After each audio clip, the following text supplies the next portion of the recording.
আসসালামু আলাইকুম। আশা করি তোমরা সবাই ভালো আছো। তো আজকে আমরা আলোচনা করবো অনার্স প্রথম বর্ষ জিওমেট্রি এর চ্যাপ্টার 6 অধ্যায় নিয়ে। তো আজকে আমরা এই অধ্যায়ের কিছু এক নম্বর আলোচনা করবো এবং চেষ্টা করবো আজকে লেকচারের মাধ্যমে অধ্যায়টা শেষ করে দেওয়ার জন্য। লেকচারের তাই একটু কি বড় হতে পারে।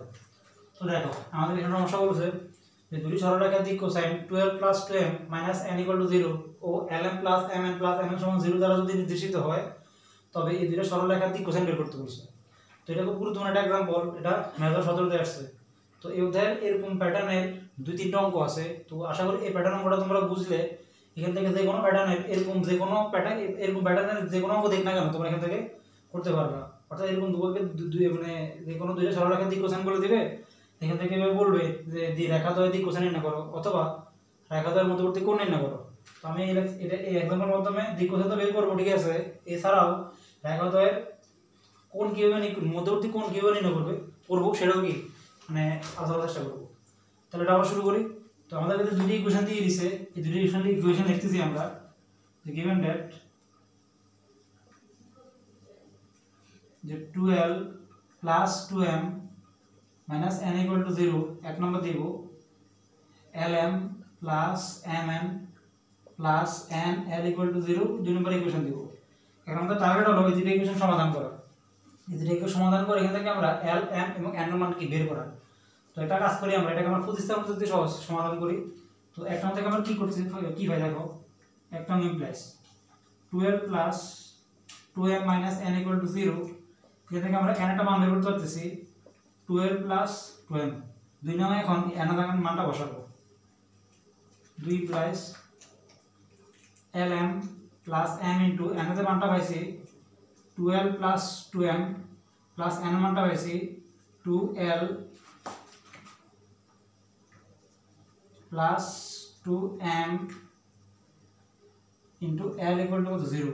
তো গুণ করি, তাহলে এখানে আসবে lm + 2ml + 2m² প্লাস এখানে আসবে 12² + 2ml = 0। তো এখানে ক্যালকুলেশন করলে আসবে 2m² + ml পাঁচটা আছে প্লাস 2l² = 0। এটা একটা সমান্তরাল দ্বিঘাত সমীকরণ হয়ে গেছে। তো এখন এটাকে আমরা সমাধান করব, মানে এটাকে আমরা উৎপাদক করব। তো উৎপাদক করলে কি হয় দেখো, 2m² + 2 × 4 তাহলে 5, তাহলে 4ml + ml + 2l² = কত 0। আচ্ছা, এখান থেকে আমরা 2m কমন নিতে পারি, থাকবে এখানে m + 2l প্লাস এখানে থাকবে l m + 2l = 0। তাহলে এখান থেকে আমরা দুটো উৎপাদক পাইতেছি, একটা হলো m + 2l আর একটা হলো এখানে 2m + l = 0। তো দুটো 0 আকারে আছে, আমরা 0 লিখতে পারবো। তো l টা লিখলাম 12 + m = 0, আবার লিখতে পারি এখান থেকে l + 2m = 0। এটাকে দেব 3 নম্বর সমীকরণ, এখানে এটা দেব 4 নম্বর সমীকরণ। তো এটাকে আমরা প্রসেস করে দুইটা সমীকরণ পাইছি। এখন আমাদের টার্গেট তো এখান থেকে মূলত সরলরেখার দিক কোসাইন নির্ণয় করা। তো এখান থেকে আমাদের সমাধান করে এখান থেকে l m এবং n মান বের করতে হবে।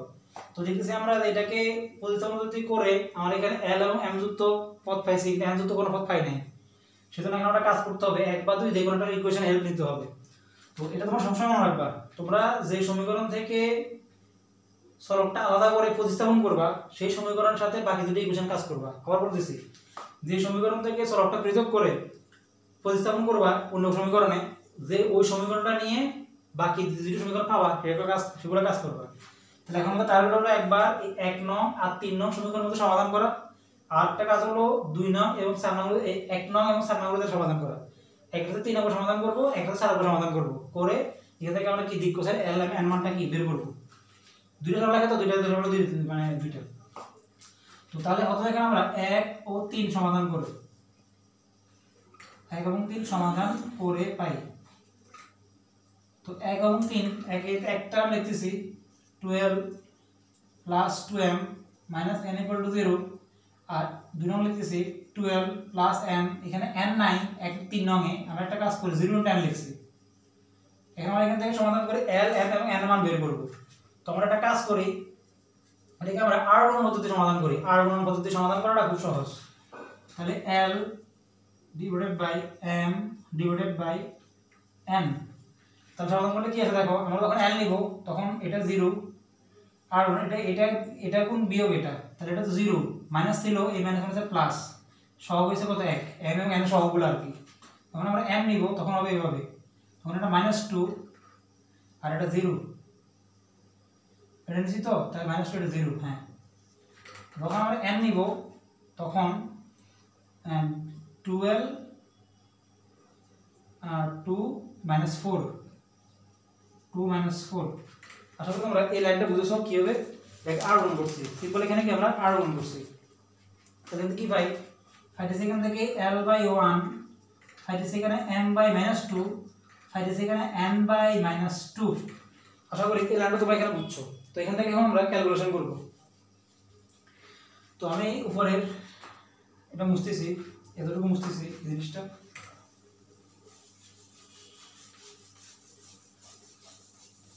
তো দেখ এখন আমরা কি পাই, আমরা ফাইনালি এটা পাইছি।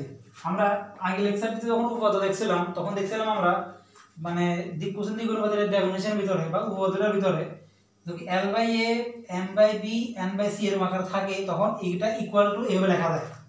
এটা লিখতেছি এখানে আবার l by 1 equal to m by -2 equal to n by -2, এটাকে চাইলে এভাবে লেখা যায় রুট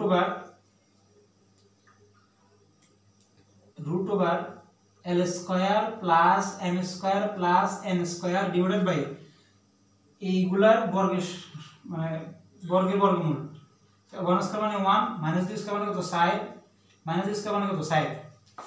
আচ্ছা, তাহলে এখান থেকে l by 1 equal to m by -2 equal to n by -2 equal to এখানে l square m square plus n square. দিক কোণের মৌলিক উপপাদ্য জানি l square plus m square plus n square মানে হচ্ছে কত 1। তো এখানে এটা আমরা তো 1 বসাতে পারি, √1 মানে 1, আর এখানে 2 4 4 4 8 8 এর যোগ করলে কত 9, √9 মানে কত 3। আশা করি এটা তোমরা বুঝছো। তারপরে এটা সমান সমান লিখতে পারবো, লিখতে পারলে এখানে আমরা l m এবং n এর মান পাবো। তাহলে এখান থেকে ফাইনালি m এর l এর মান পাবো 1/3, এটা সমান ইকুয়াল টু লিখি m এর মান পাবো -2/3, এখান থেকে n এর মান পাবো এটা -2/3। আশা করি তোমরা এই জিনিসটা বুঝছো। তো যেহেতু আমরা এখানে দুইটা সরলরেখার দিক কোণ বের করতেছি, মানে এই দুইটা সরলরেখা দ্বারা যদি এরকম দুইটা দিক কোণ মানে এই দুইটা ইকুয়েশন যদি দিক কোণ নির্দেশিত হয় সরলরেখার, তো এই দুইটা সরলরেখার আলাদা আলাদা দিক কোণ বের করতে বলছে। তো আমরা এখন 1 নং সমীকরণ সাথে 3 নং সমীকরণ ইকুয়েশন ক্যালকুলেশন করে যে জিনিসগুলো পাইলাম l m n এর মান, এটাই মূলত আমাদের প্রথম সরলরেখার দিক কোণ। তাহলে এখান থেকে আমরা এটাকে যেহেতু প্রথমটা এটাকে আমরা l1 m1 এবং n1 লিখতে পারি। তাহলে হলো 1/3 -2/3 -2/3, এটা হলো আমাদের প্রথম সরলরেখার কি দিক কোণ। তো এখন আমরা আবার এই 1 নং সাথে 3 নং সমাধান করে প্রথম সরলরেখার দিক কোণ হয়েছে। এখন আমরা 1 এর সাথে 4 নং সমাধান করে দ্বিতীয় সরলরেখার দিক কোণ বের করব। আমাদেরকে দিক কোণ নির্ণয় করতে বলছে। তো আমরা কাজ করি, আমরা এটা মুছে ফেলতেছি। তো এখানে আমরা 1 এবং 3 সমাধান করে প্রথম সরলরেখার দিক কোণ হয়েছে। এখন যে আমরা করতেছি এই জাতীয় সবগুলো অঙ্ক সেম প্রসেস, কোনো পার্থক্য নাই, সবগুলো এভাবে করতে হবে। তারপরে এখন আবার কি সমাধান করব, 1 ও 4 সমাধান করে পাই। তাহলে 1 নং ছিল 12 plus 2m minus n equal to 0, আর 4 নং ছিল এটা l প্লাস 2m, এখানে n সহগ নাই, 0 ইনটু n আগে রাখছি, কাছে তো সুবিধা হবে। এটাকে আমরা আগের মতো প্রসেস করি, l বাই r এর মধ্যে সমাধান করতেছি n বাই, তখন l নিব, তখন এটা গুণ এটা 0 সাথে এই সহগ গুণ করলে কত 0 মাইনাস এখানে এটা -2 মাইনাস +2, এটা সবাই আসলে জানো। এটা m কমন নিলে তাহলে কি থাকবে -1 -0, তখন n নিব, তখন 4 - 2, তাহলে এখান থেকে আমরা পাইতেছি l/2 m বাই -1 পাইতেছি n/2। এখানে আমরা ইকুয়েশন ক্যালকুলেশন করে আসলে ফাইনালি এতটুকু পাইছি। আচ্ছা 2 - 1 2। তো এখন আমরা আগের মতো যে এদেরকে আমরা চাইলে এভাবে লিখতে পারি, equation equal l square √l square plus m square plus n square divided by এই 2 - 1 2 এদের বর্গমূল।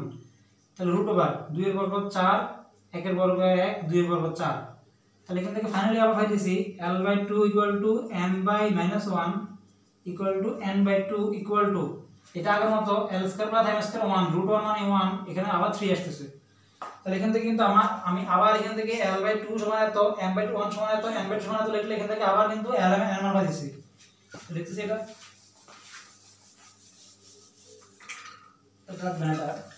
তাহলে পাইলে কি পাই দেখো তাহলে এখান থেকে আমরা এই l সমান মান পাইতেছি এটা সমান যদি এটা হয় তাহলে লিখতে পারবো 2/3 দেখি m সমান লিখতে পারবো -1/3 m সমান লিখতে পারবো 2/3 যেহেতু এটা দ্বিতীয় সরলরেখা দ্বারা কাজ করতেছি তাহলে এখান থেকে যে আমরা l m n মানটা পাইছি এটা হলো দ্বিতীয় সরলরেখার দিক কোসাইন তাহলে এটাকে আমরা l2 আকারে লিখি তাহলে l2, m2, n2 = 2/3 -1/3 2/3 এটা হলো আমাদের দ্বিতীয় সরলরেখার দিক কোসাইন আমাদেরকে এই জিনিসটা বের করতে বলছে যে এই দুটো সরলরেখার দিক কোসাইন বের করো 2/3 -1/3 2/3 হ্যাঁ তাহলে এখান থেকে আমরা দুটো সরলরেখার দিক কোসাইন নির্ণয় করতে বলছে আমরা দুটো সরলরেখার দিক কোসাইন এখানে নির্ণয় করব এখন এই যে অঙ্কগুলোর ক্ষেত্রে আটা জিনিস বলতে পারে যে রেখাদ্বয়ের দিক কোসাইন না বললো যে রেখাদ্বয়ের মধ্যবর্তী কোণ নির্ণয় করো তখন কি করব তো আমি এই একটা অঙ্কের ভিতরে দুটো জিনিস সাথে করে ফেলতেছি তো মধ্যবর্তী কোণ নির্ণয় সূত্রটা হলো এটা তাহলে আমরা তো এই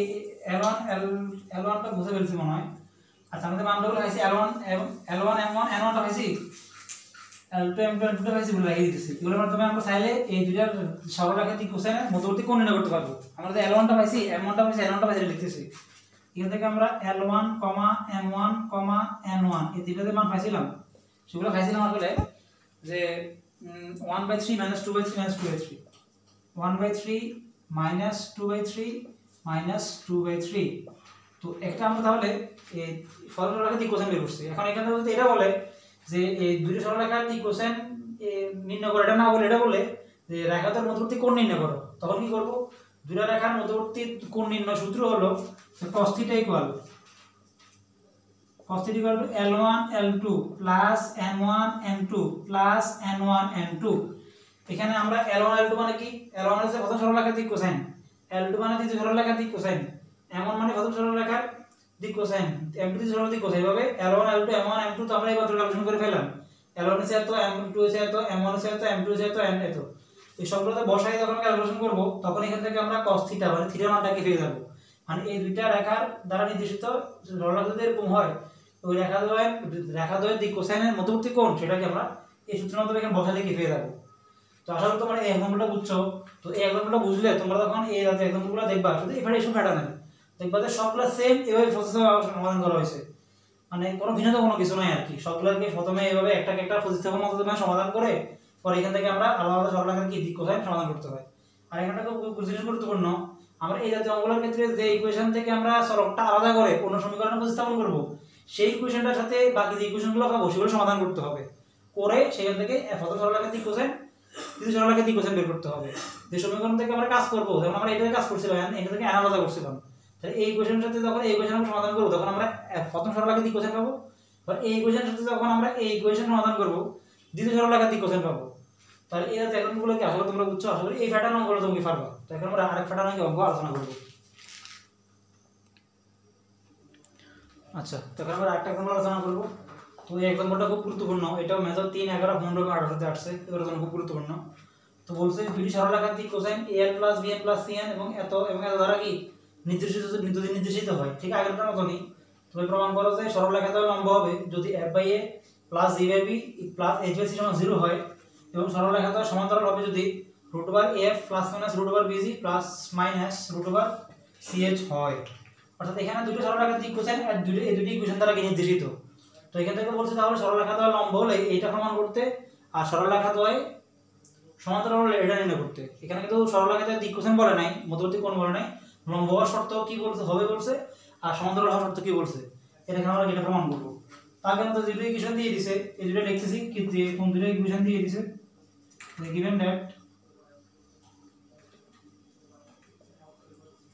al plus bm plus cn = 0 এক নং আবার বলে দিয়েছে fmn plus gnl plus hlm = 0 দুই নম্বর সমীকরণ তোমরা আগের মতো প্রতিস্থাপন করবো। এখন সমীকরণ থেকে এখানে সলভ আলাদা করি, এখান থেকে আমরা এনটা আলাদা করি, ঠিক আগেরটার মতো নেই। তাহলে এখান থেকে al প্লাস এখান থেকে bm plus cn equal to 0। তাহলে ফাইনালি আসলে এখান থেকে আমরা যদি এনটা আলাদা করি এটা পাবো বসাবে দিচ্ছি সরাসরি al plus bm minus c।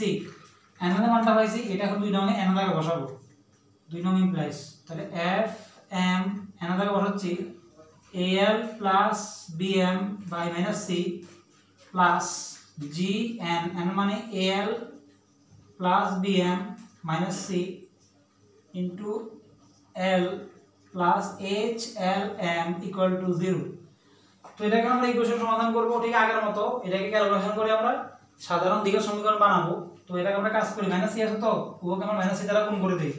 তাহলে এখানে পাবো আমরা fm into al plus bm plus এখানে পাবো g into al plus bm। এখানে আমরা মাইনাস c দ্বারা কি গুণ করে দিছি l, আর এটা মাইনাস হয়ে যাবে, hlm c ইকুয়াল টু 0। আসলে তোমরা এখানে ln টা বুঝেছো। তো এখান থেকে তার সাথে আমরা সাজাবো, মানে এখান থেকে আমরা n স্কয়ার সহগগুলা n স্কয়ার সহগগুলা আর ml এর সহগগুলা আলাদা করব। তো এখান থেকে তোমরা সাধারণ অ্যাডজাস্ট করে যখন তোমরা কমন নমন নিবা, ফাইনালি যে জিনিসটা পাইতে সবাইটা বলে দিয়েছি আমি। ফাইনালি এখান থেকে এটা পাবা agl স্কয়ার বসাবে দিয়েছি সরাসরি agl square plus af plus bg af plus bg minus ch minus ch into ml।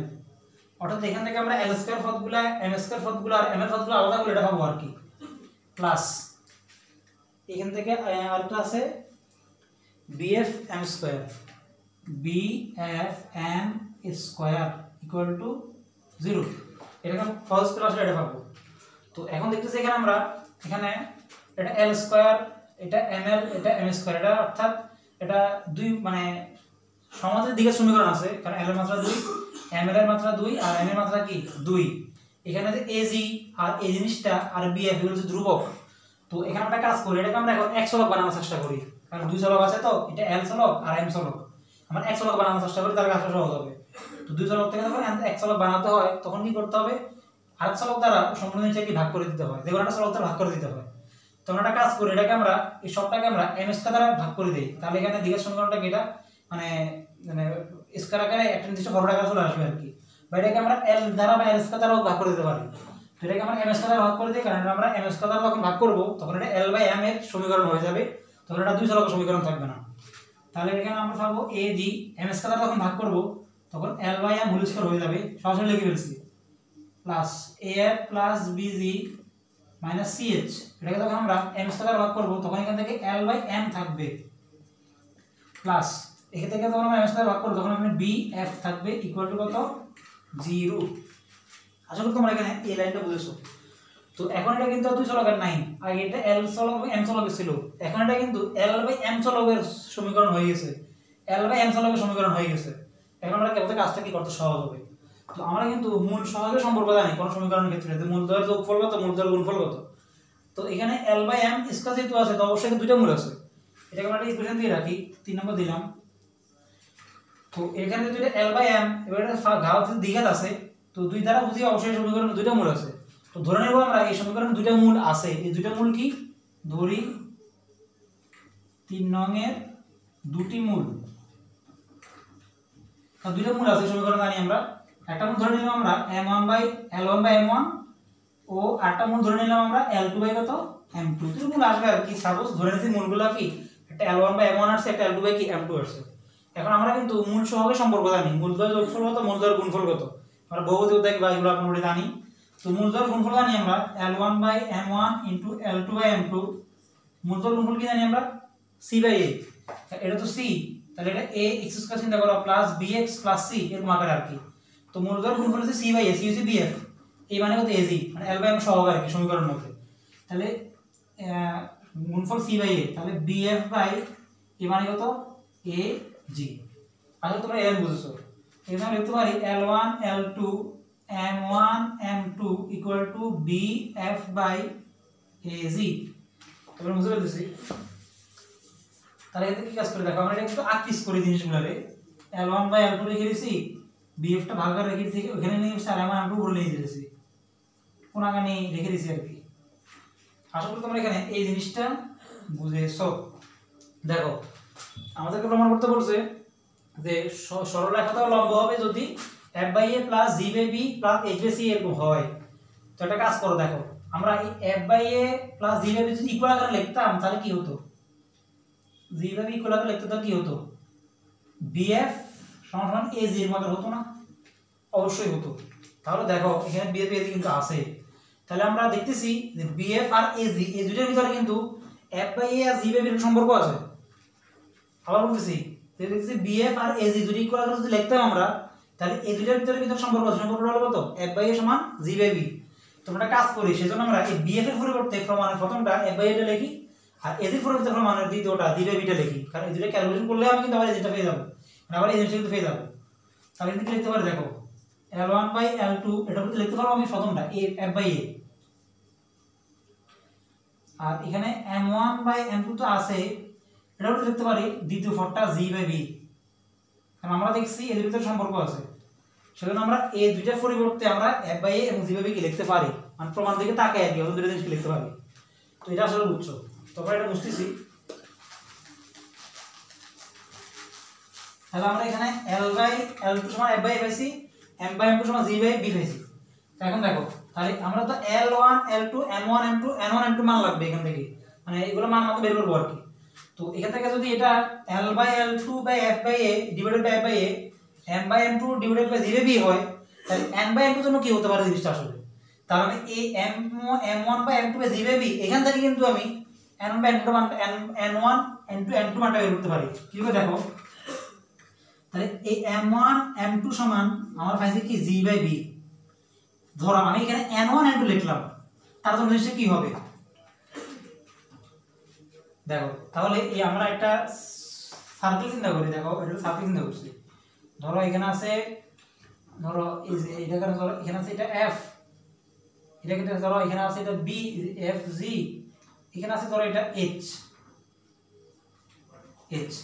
তাহলে পদের ক্ষেত্রে দেখতেছি আমরা পদ এখানে f এর পরে এখানে আছে g, তাহলে অবশ্যই g এর পরে কিন্তু এখানে কি আসার কথা, h আসার কথা, এই চক্রাকারের মতো চক্র সার্কেলের মতো আর কি। তাহলে এখানে আমরা g আছে তো g এর পরে পদ কি লাগবে, এখানে আমাদের h লাগবে।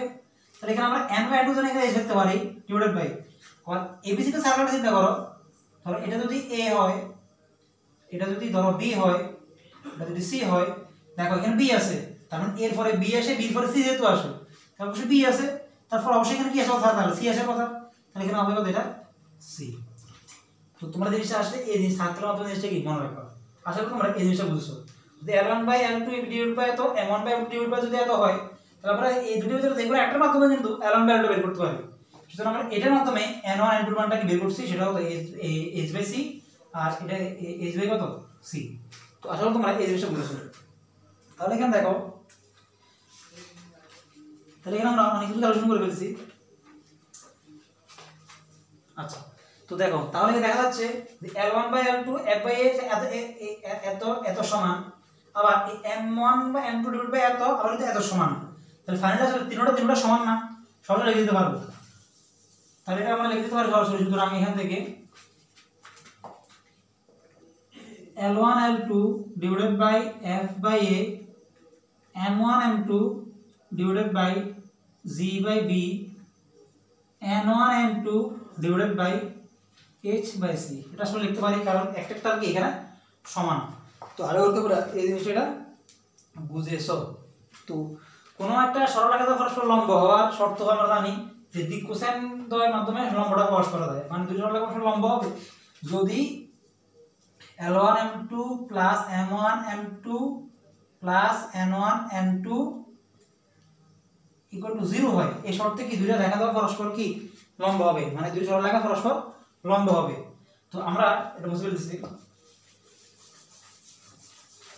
তাহলে দেখো আমরা এটা থেকে কি করতে পারি, দেখো তো আমরা এটা থেকে সরাসরি এটা লিখতে পারি, মানে এটা লিখতে পারি আর কি L1 L2 plus M1 M2 plus N1 N2 এটা লিখতে পারি ডিভাইডেড বাই নিচে সহগুজিগুলো আছে এগুলো কিন্তু যোগ আকারে লিখতে পারি। কেন আমরা বলতেছি f/a plus g/b plus h/c C. আচ্ছা দেখো এটা আমরা কেন লিখছি, দেখো অনুপাতের কিছু নির্দিষ্ট ধর্মাবলী আছে। এই অনুপাতের তার ভিতরে একটা ধর্ম হলো, সাপোজ আমি কিছু সংখ্যার মতো জিনিস একটু চিন্তা করলাম, দেখো ধরুন চিন্তা করলাম 1/2 ইকুয়াল টু 2/4 ইকুয়াল টু 4/8, এটা অনুপাতের চিন্তা করছি। এটা সমান আমরা এটা লিখতে পারি, এটা যেভাবে লিখছি আর কি, এটা দেখো যেভাবে উপরে যোগ আকারে লিখছি, এটা এভাবে লিখতে পারি না 1 + 2 + 4, নিচেটার ক্ষেত্রেও 2 + 4 + 8, মানে আমরা উপরের জিনিসটা এর উপরে যোগ আকারে যেভাবে লিখছি, নিচেরটাও যোগ আকারে কেন লিখছি, একটা নির্দিষ্ট মানের মতো জিনিসটা দেখি কাজটা কিভাবে হয়। দেখো আমি চাইলে এখানে অনুপাতগুলো এরকম আকারে ছিল, কিন্তু এখানে যদি যোগ আকারে লিখছি উপরে নিচে, ঠিক একভাবে এখানে সংখ্যাগুলোর মতো যোগ আকারে লিখছি, কি হয় দেখো দশা ফাইনালি, দেখো 4 2 6 6 1 কত 7, এখানে কত 14, দেখো তো এখানে যদি কাটাকাটি করি ফাইনালি আসলে তাও কিন্তু আমরা পুরো হাফ পাবো। তাহলে সবগুলো কিন্তু ফরম্যাট হাফ আকারে আছে। তাহলে আপনি আসলে এইভাবে চিন্তা করি, এটাকে ক্যালকুলেশন করলে ফাইনালি কিন্তু আমরা আবার এই জিনিসগুলো পেয়ে যাবো, আর এই পদগুলো কিন্তু আবার পাবো, কিন্তু ঠিক সংখ্যার ক্ষেত্রে যে পদগুলো জিনিসগুলো যেভাবে গেছে এইভাবে আর কি। তাহলে আমরা কি এই জিনিসটা এভাবে কি মনে রাখবো। তো আশা করি তোমরা এই জিনিসটা বুঝছো, আসলে এই জিনিসটা কিভাবে আমি যোগ আকারে কেন লিখছি। আচ্ছা তো তাহলে এখানে আমরা শুরু গেল। তো বলছিলাম যে সরলরেখা দ্বয় পরস্পর লম্ব হবে যদি L1 L2 M1 M2 L1 L2 সমান 0 হয়, তাহলে আমরা মনে মনে চিন্তা করি, দেখো তাহলে এটা সমান 0 না, তাহলে 0/something এটা থাকবে না, থাকবে। তাহলে এখান থেকে আমরা কি লিখতে পারি, দেখো যদি 0 লিখি তাহলে এটা সমান যদি 0 হয় তাহলে অবশ্যই এটাও সমান 0 হয়ে যাবে, কারণ আমি যদি এখানে সামথিং কিছু না কিছু তো আছে, আর বড়র মধ্যে চিন্তা করো আর কি জিনিসটাকে। এখন দেখো ধরো এখানে বলতে এটা 0 হয়ে গেছে, ধরো এখানে এই জিনিসটা আছে আর কি, ধরো এখানে যে f/a মানে এই জিনিসটা আছে, এখানে সামথিং এখানে আছে, তাহলে এটা যদি এখানে 0 হয়ে যায় তাহলে অবশ্যই এটাও তো 0 হবে। আর কোন পদ্ধতিতে চিন্তা করি জিনিসটাকে আমি, এটা সমান যদি 0 হয়, এটা সমান মান যদি 0 হয় তো আর অবশ্যই এটাও তো 0 হবে। তাহলে এখান থেকে আমি এটা সমান কিন্তু 0 লিখতে পারি, যদি L1 L2 M1 M2 N1 N2 0 হয় এটা সমান 0 লিখতে পারি। সুতরাং f/a plus g/b plus h/c equal to 0। আশা করি তোমরা এই জিনিসটা কিভাবে লিখছি এটা বুঝছো। তো এখন আমরা তাহলে আমাদের একটা জিনিস প্রমাণ হয়ে গেছে, সরলরেখাতে লম্ব হবে যদি এত হয়, লম্ব আমরা প্রকাশ করে ফেলছি।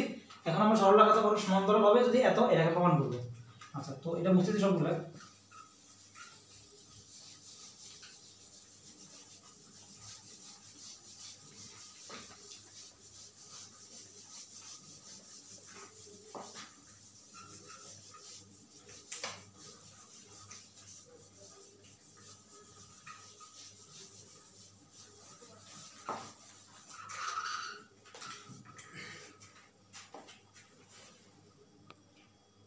আচ্ছা দেখো এখন আমরা সমান্তরাল জিনিসটা প্রমাণ করব। তো সমান্তরাল দ্বয় হওয়া শর্তটা কি, দ্বিগুণান্তর বরাবর সমান্তরাল হওয়া শর্ত হলো যে L1/M1 সমান L2/M2 সমান L3/M3 হতে হবে। এটা হচ্ছে যে সরলরেখা, সরি L1/L2 M1/M2 সমান্তরাল শর্ত L1/M1 L2/M2 N1/N2 এরকম ফরম্যাট হওয়া, এটা হলো কি দ্বিগুণান্তর মানে পরস্পর মানে সরলরেখা পরস্পর সমান্তরাল হওয়া শর্ত। L1/M1 সমান L2/M2 সমান N1/N2 লম্ব শর্ত দেখছিলাম, L1 প্লাস এটা সমান্তরাল হওয়া শর্ত, আর L1 L2 plus M1 M2 plus N1 N2 সমান 0, এটা হচ্ছে পরস্পর লম্ব হওয়া শর্ত, সরলরেখা দ্বিগুণান্তর হয় আর কি, মানে দ্বিগুণগুলো আর কি। তো এটা সমান্তরাল শর্ত, এখান থেকে আমরা কাজ করব। দেখো তো এখান থেকে L1/M1 L2/M2 N1/N2 এটা থেকে আমি চাইলে যে কোনো দুটো সমান সমান লিখতে পারি, যদি সবগুলো সমান আকার আছে, ধরো এটা ইকুয়াল আকারে লিখলাম। তো এখান থেকে যদি লিখি তাহলে দেখো যে এখানে দেখা যাচ্ছে যে মূলগুলো সমান, মানে যে L1 M1 L2 M2 N1 N2 যে মূলগুলো আছে এটা কিন্তু পরস্পর সমান। যদি মূলগুলো সমান হয় তখন আমরা একটা কন্ডিশন জানি বা শর্ত জানি। শর্তটা হলো যে মানে নিশ্চয়তার মান কি শূন্য, মানে নিশ্চয়তার মান যখন শূন্য হয় তখন অবশ্যই কি নির্ণায়কের মান বাস্তব এবং কি সমান। তো এখন আমরা একটা ইকুয়েশন মতো ধরে রাখছিলাম, মানে যেটা আমরা সাধারণ দ্বিঘাত সমীকরণ থেকে ক্যালকুলেশন করছিলাম সেই ইকুয়েশনটাকে লিখতেছি, ইকুয়েশন মুছে ফেলছিলাম, সেটা এরকম একটা ইকুয়েশন ছিল যে AGL² plus AF plus BG minus CH into ML plus NL plus BF M²। Plus B F M square equal to 0 এবং ইকুয়েশন আমাদের ছিল সেখান থেকে আমরা কাজগুলো করছি আর কি। তো আচ্ছা এটাকে মনে করতে L1 by L2 M1 by M2 N1 by N2 আর কি সমান্তরাল আমি উল্টা করে লিখছি। L1 by L2 M1 by M2 N1 by N2 আর কি সরল লম্ব শর্ত দুইটাকে ইকুয়েশন করে দেখা করা যাবে আর কি মানে সমান করে। আচ্ছা তো এটা আমাদের ইকুয়েশন ছিল আর কি এটা দেখিয়েছিলাম। তো এখানে দেখা যাচ্ছে যে মূলগুলো পরস্পর সমান, এই L1 by L2 মূলটা M1 M2 মূলের সমান বা M1 M2 মূলটা N1 N2 মূলের সমান। তো মূলটা যদি পরস্পর সমান হয় তখন আমরা জানি যে একটা সমীকরণের মূল কখন সমান হয়, যখন মূল যখন সমান হয় তখন মানে নিশ্চয়ই মান যখন শূন্য হয় তখন মূলগুলো কি বাস্তব এবং সমান হয়। যেহেতু এখানে এই সমীকরণটার মূলগুলা পরস্পর সমান, এখানে দুটো নিয়ে আছে, আচ্ছা এটা ml রাখলাম না, এখান থেকে আমরা দেখুন দুটো নিয়ে করলাম যেটা ml আছে এটা। তো এখানে দেখতেছি যে পরস্পর মূলগুলো সমান না, L1 বাই L2 মানে M1 বাই L2, তাহলে যদি মূলগুলো সমান তাহলে অবশ্যই নিশ্চয়কের মান তো শূন্য, আর নিশ্চয়কের মান যখন শূন্য হয় তখন মূল তখন সমান এবং বাস্তব। তাহলে এখান থেকে আমি নিশ্চয়কটা বের করি, বি স্কয়ার মানে কি বি স্কয়ার মানে 4ac, এটা হচ্ছে বি আর এটা হচ্ছে এ, এটা হচ্ছে কত সি। তাহলে এই কথাটা লিখতে হবে এখানে যে সরলরেখার সমান্তরাল নিশ্চয়কের মান শূন্য। আচ্ছা লাগবে না, সরাসরি B square 4ac, B square 4ac এটা মানে নিশ্চয়কের মান সমান কত শূন্য হবে। তো দেখো এখন আমরা এখানে যে এবিসিটা আছে এটা নিয়ে কাজ করব। তাহলে অবশ্যই বি এটা মানে B A X square plus B X plus C এটা মতো আর কি। তাহলে এখানে বি স্কয়ার মানে এটা সবটা, তাহলে A F plus BG minus C H whole square minus 4 into AC, 4 into AC minus 4 A মানে এখানে এজি আর সি মানে বিএফ ইকুয়াল টু 0। তো আমরা কাজ করতে পারি AF plus BG minus CH whole square এগুলো নাম দিয়ে পাঠা দিছি 4AG BF লিখতে পারি, স্কয়ারটা বর্গমূল হয়ে যাবে AF plus BG minus CH equal to হবে 2 into root over AG BF। আশা করি এটা তোমরা এখানে এটা বুঝেছো। তোমরা একটা কাজ করি CH টা আমরা বাম হাতে দিই, এটা ডান হাতে দিয়ে বামে নিয়ে আসি, তাহলে AF প্লাস BG আচ্ছা এটা করে রাখি মাইনাস এটা বামে নিয়ে আসছি 2 into root over AG BF plus BG equal to কত CH, আমরা এটা বামে নিয়ে আসছি। আচ্ছা আচ্ছা এখানে তো প্লাস মাইনাস আসবে, রুট করছি তো এখানে এটা প্লাস মাইনাস আসবে, এখানে প্লাস মাইনাস আসবে, তাহলে অবশ্যই এখানে এটা প্লাস মাইনাস আসবে এখানে। আচ্ছা তো এখান থেকে তাহলে এখানে আমরা দেখো এটাকে আমরা চাইলে AF কে ভেঙে লিখতে পারি, এই root over AF whole square এখানে এটা ছিল রুট ওভার 2AG BF আছে বসে ফেলছি, আমরা এটাকে রুট ওভার BG স্কয়ার লিখতে পারি, এটা রেডি করলে আমরা রুটটা লিখতে পারি ইকুয়াল টু CH লিখতে পারি। আচ্ছা দেখো এটা সূত্র লাগতেছে এখন a square plus 2ab plus b square, তাহলে এটা অবশ্যই a root over af plus root bg whole square সূত্র, এটা root af plus root plus মানে নিতেছি প্লাস মাইনাস নিতেছি না, প্লাস নিয়ে করতেছি কাজটা, সবগুলো কিন্তু প্লাস মাইনাস হবে।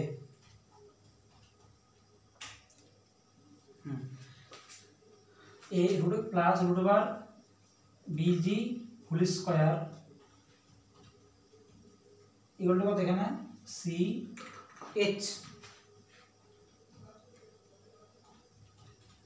আচ্ছা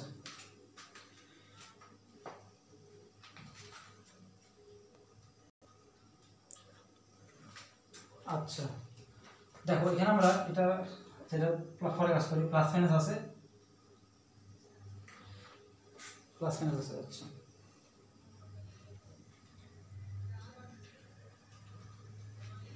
তো আমরা এই যে AF plus minus BG square CH কে চাইলে রুট ওভার আকারে লিখতে পারি, তো ওকে যখন আমরা বর্গ বাদ দিব তখন এখান থেকে পাবো AF plus minus BG equal two plus minus CH মানে বর্গমূল করে ফেললে আর কি।